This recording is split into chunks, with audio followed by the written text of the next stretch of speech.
Hey guys, my name is Ryan Hall, two-time Olympian, 59:43 for the half marathon and 2:04:58 for the full marathon.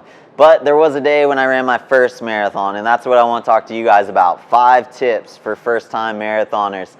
These helped me a lot on my journey, so I hope that they help you out on your first race. So here we go. Tip number 1 is alarms. Set multiple alarms, like 3 or 4 or 5 or 10. You want to make sure you wake up in the morning. And what I recommend for that is waking up 3 hours prior to the race, getting up, having some food, and then having lots of water too, so you're well hydrated in those early morning hours prior to the race. So even if the race starts at 5 a.m., that means your alarm's going to go off at 2 a.m., which means you better get to sleep really early the night before the race. Tip number 2 is do not try anything new. And you've heard this tip before, but a lot of people, they for some reason decide to try something on race day that they've never practiced in training, and that oftentimes comes back to bite people. So stick to what you've done in training, stick to the same shoes, the same food, just try and keep things as similar to training as humanly possible.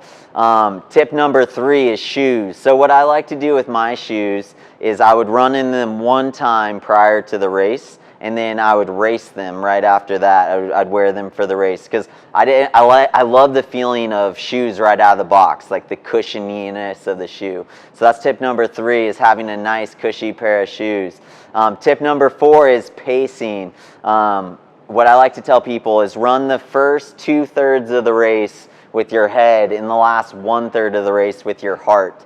So oftentimes in races it's so easy to get caught up in all the excitement of being on the starting line and the crowd cheering and the music playing, and that gun fires and you take off super fast because you're running with emotion, you're running with your heart. But I want to encourage you, bottle all that energy at the starting line, carry it with you throughout the race, and use that over the last 1/3 of the race. And then tip number 5 is celebrate your day, no matter how it went. If you got to the finish line, it was a success, and there's something that you can celebrate. So even if you didn't run as fast as you wanted to run, or you didn't place where you wanted to place in your age category, find something to celebrate, because finishing a race is a big deal. So those are my 5 tips. I hope those help you out for your first race.